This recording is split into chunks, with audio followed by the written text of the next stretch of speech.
महापुरुषों ने सत्संग क्यों छोड़ दिया। बड़ा आश्चर्य होता है ये जान करके कि काफ़ी संख्या में महापुरुषों ने सत्संग को ज्वाइन किया, यानी सत्य का संग किया, और आफ्टर सम टाइम, कुछ समय के बाद, कुछ वर्ष बीत जाने के बाद उन्होंने सत्संग छोड़ दिया। तो आखिर क्या कारण रहे। आओ संत महात्माओं, तो एक बार महापुरुष आए, कह रहे जी काफ़ी संख्या में आपके यहाँ महापुरुष थे, लेकिन अब वो महात्मा नहीं आते। अब उन महापुरुषों का क्या हुआ, क्यों नहीं आ पा रहे। तो इधर तो सत्संग के विषय में लिख दिया कि सत्संग वो गंगा है, इसमें जो नहाते हैं पापी से पापी भी पावन हो जाते हैं। आओ संत महात्माओं, जब हमने नामदान लिया था, जब ये ब्रह्म ज्ञान सतगुरु ने दिया, तो देने से पहले जैसे डॉक्टर साहब के कुछ रूल होते हैं, नियम होते हैं, ऐसे ही मिशन के भी कुछ रूल्स, कुछ नियम हैं। वो रूल क्या हैं। कह रहे जी 5 प्रण का पालन करना। पहला नियम 5 प्रण का पालन करना। दूसरा नियम, ये जो 9 माया हैं इनको ध्यान में रखना है। ये जो 9 शक्तियां हैं, ये दातार की शक्तियां हैं, ये ईश्वर की शक्तियां हैं। ईश्वर इनसे जो ऐसा चाहे ऐसा काम ले सकता है, लेकिन ये परमात्मा की कृपा से ये शक्तियां हैं, और ये शक्तियां संसार को चलाने के लिए हैं। और इन्हीं 9 शक्तियों के अंदर स्वयं परमात्मा विराजमान है, यानी शक्ति दाता से विमुख नहीं है। शक्ति के अंदर शक्ति दाता छिपा है, यानी यूँ कहें प्रकृति के कण कण में ये परमपिता परमात्मा विराजमान है। ऐसा कोई स्थान नहीं जहाँ पे यानी परमात्मा का वास ना हो। तो कहा कि जिधर देखता हूँ उधर तू ही तू है, और हर शय में जलवा तेरा हुबू है। किसी शायर ने कहा जब ये दात मिली तो अब तो ऐसी नज़र बन गई, हर तरफ आप ही आप नज़र आते हो, फिर वो हर वस्तु में आप नज़र आते हो। मेरी ऐसी दृष्टि बन गई सतगुरु की कृपा से। लेकिन रीज़न ये आता है महापुरुषों ने सत्संग क्यों छोड़ दिया। तो वहाँ पे जब ब्रह्म ज्ञान आपने लिया था, तो सतगुरु ने ये तो नहीं कहा था कि आपको यानी एकदम ब्रह्म ज्ञान लेते खन आपकी बिल्डिंगें बन जाएंगी, या ब्रह्म ज्ञान लेते खन आप करोड़पति बन जाओगे।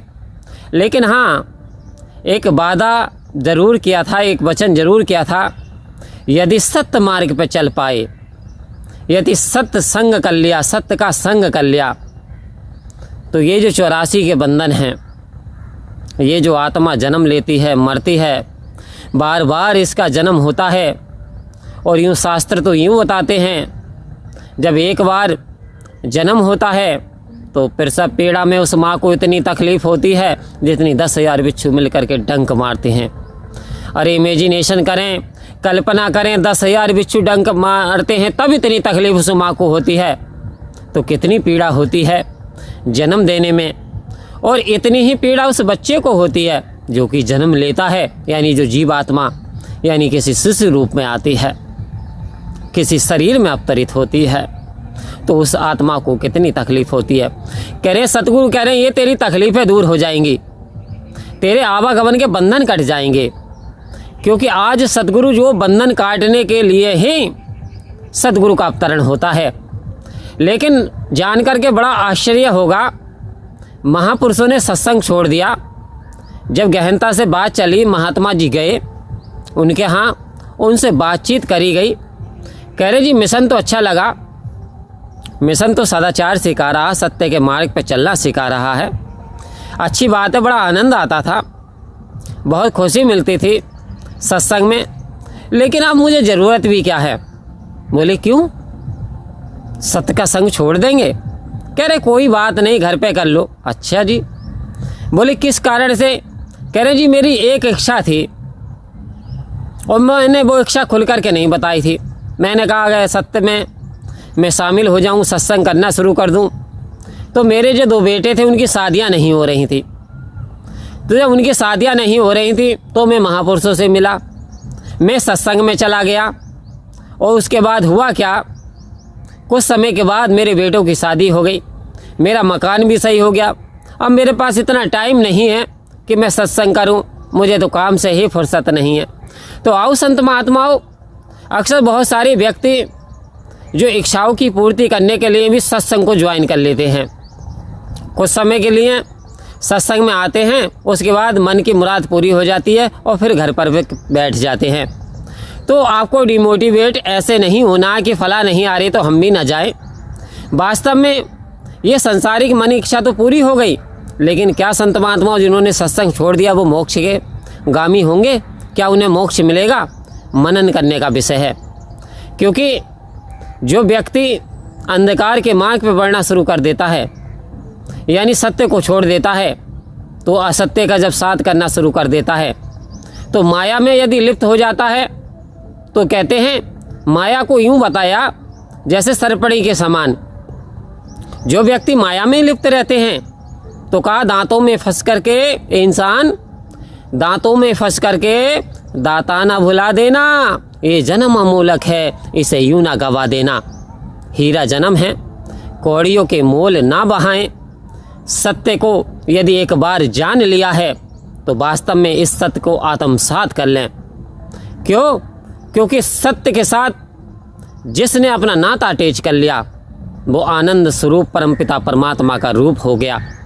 वो सत्य मार्गों को अपनाते हुए उसकी मुक्ति संभव है। और जो अंधकार में चले जाते हैं तो माया मरे न मन मरे, मन मर गए शरीर, आशा तृष्णा ना मरी, यूं कह गए दास कबीर। कह रहे हैं जो व्यक्ति इन वासनाओं इच्छाओं में फंस जाते हैं, मकड़ी के समान अपने प्राणों को त्याग देते हैं। जैसे मकड़ी जाला बनाती है और कितना अच्छा जाला बना लेती है, पूरे कमरे पे जाला छा जाता है, पूरे पेड़ों को जाले से भर देती है और एक दिन उसी जाले में फंस करके अपने प्राणों को त्याग देती है। इंसानों, सिकंदर बादशाह ने अपने दोनों हाथ खाली ऊपर को कफन से बाहर निकलवा दिए थे। जब ये पता चला ये संसार की वस्तु कोई जाती नहीं परमात्मा के यहाँ, जाते हैं तो उसके अमाल नाम जाते हैं, जाते हैं तो उसकी भक्ति जाती है, जाते हैं तो उसके कर्म जाते हैं। तो आओ संत महात्माओं ये शिक्षा देते हैं कि हमें इस माया का यूज तो करना है। यानी कमल का फूल जो है, यानी कीचड़ में तो रहता है लेकिन कीचड़ में लिप्त नहीं होने देता अपने आप को। हमें इस संसार में रहना है क्योंकि संसार में रोटी कपड़ा मकान शरीर की आवश्यकता है। इस आवश्यकता को पूर्ति करते हुए लेकिन हमें इसमें धंसना नहीं है, फंसना नहीं है। हमें सत्य मार्ग को नहीं छोड़ना, हमें सत्य वचन को अपनाना है और सत्य मार्ग पर चलते हुए इस आत्मा का कल्याण करना है। परम प्यार से बोलिए धन्यवाद जी।